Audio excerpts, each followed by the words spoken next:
wakawa wamepata jumla watoto wawili. Changamoto ya uchumi ilibadilika sana kwenye maisha yake. Akawa anahangaika, hali inazidi kuwa mbaya. Anasema biashara yake ikawa imekufa. Endesha bodaboda. Ameendesha bodaboda kwa muda mrefu, lakini hakuona nuru kwenye maisha yake. Changamoto zilimzidi sana kwenye maisha yake. Mke wake alikuwa akifanya kazi ndogo ndogo kama kusuka, alikuwa anashona na vikazi vingine vidogo vidogo. Kwa hiyo walikuwa wanapasiana jinsi ya kuilea familia. Mke wake akipata na yeye akipata huko alikotoka, basi maisha yalikuwa yanaendelea. Jamaa anasema wameishi kigumu kwa muda mrefu sana, watoto mpaka wanakuwa. Hali aliyokuwa nayo ikawa ni mbaya hadi pale mtaani kila mtu akawa anazungumzia kwamba huyu mtu kama alianza kaingia kwenye ndoa mambo yakawa mabaya namna hiyo, basi itakuwa kuna kitu amefanyiwa. Labda fikiria kwamba kuna uchawi, mambo mengine yameingiliana. Ila alivyokuwa akiona ibada zao, jinsi walivyo wa moto kiroho na faraja anayoipata kipindi wanapokuwa kwenye maombi, anasema hakuamini hicho kitu, alijua ni mpango wa Mungu tu au uchumi umeshuka kwa sababu familia imeongezeka. Anasema alipambana kujiongeza kiuchumi, lakini hali ilizidi kuwa mbaya. Hadi akawa anakosa hela ya kuweka mafuta kwenye pikipiki. Akaingia kwenye kazi ya ujezi. Amezunguka kwenye kazi ya kusaidia fundi na yeye akawa ni fundi wa ujezi, lakini bado maisha hayakuwa na nafuu kwake. Anasema alikuwa anapata hela nyingi, lakini hela zote zilikuwa hazifanyi kazi yoyote ile ya maana. Anasema alipata vishawishi vingi sana jinsi ya kumsaidia matatizo alionayo. Kila alipokuwa akienda watu wanamwambia kwamba wewe kuna hali, kuna namna ambavyo umechezewa. Akijaribu kumsikiza mtu kwa karibu, alikuwa anaingilia kwamba mke wake anaweza kawa amehusika. Jamaa anasema alihangaika sana, alikuwa anampenda sana yule mwanamke na alikuwa anaamini kabisa kwamba kimwacha mwanamke kama huyo hawezi kupata mwanamke mwingine, kwa sababu alikuwa anakumbuka utaratibu aliotumia ya kumuoa na yeye alikuwa anaamini katika maandiko. Anasema walizidi kuomba na mke wake, walikuwa wanafarijiana kwamba ipo siku maisha yataenda sawa. Anasema lakini hali ilizidi kubadilika siku hadi siku. Anasema hata walipokuwa wanakaa akashindwa kulipa pango. Alienda sehemu kutafuta chumba ambacho kina bei nafuu tofauti na alipokuwa anakaa mara ya kwanza. Anasema akaanza kuishi maisha ya chini mpaka hadi kafikia hatua vitu vya ndani vikawa vinauzwa kufuatana na madeni madogo madogo na chakula. Aliporudi nyumbani kwenda kuomba msaada kwa wazazi wake, mama yake alikuwa ni kipingamizi kikubwa sana kwamba alikatazwa na alionywa kabla. Ilimletea matatizo sana kwenye maisha yake. Alihangaika kwa namna anavyojua kama mwanaume, alijikaza lakini mwisho wa siku alichoka.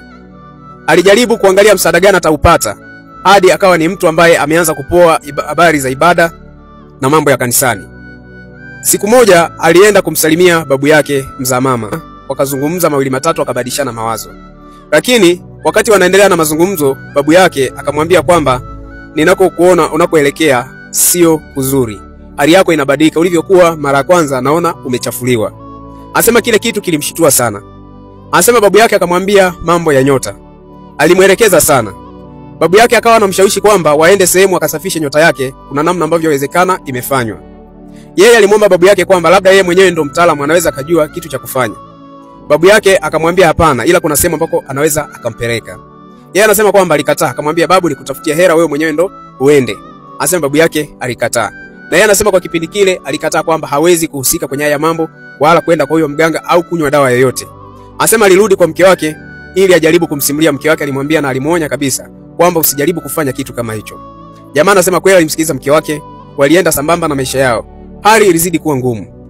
Kila alipokuwa akikaa peke yake, maisha yakimpiga, alikuwa anamkumbuka babu yake alivyokuwa anamuelekeza.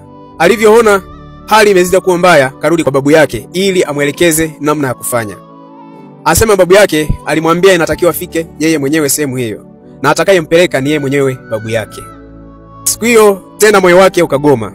Na babu yake akamuonya simwambie kabisa mke wake. Na akamwonya kwamba mke wake anaweza kawa ndo mbaya wake, hawezi kumshauri aende hiyo sehemu. Anasema alipokaa peke yake, mawazo yalikuwa yakijirudia mara kwa mara ili afanye hicho. Hali ilizidi kuwa mbaya. Akaona haya maisha, watoto wanalia njaa, mke wake anamtegemea, mke wake kazi aliyokuwa anaifanya na yeye tayari imeshasimama, maisha hayaendi. Ikafika hali ya kutaka auze pikipiki. Anasema karudi tena kwa babu yake.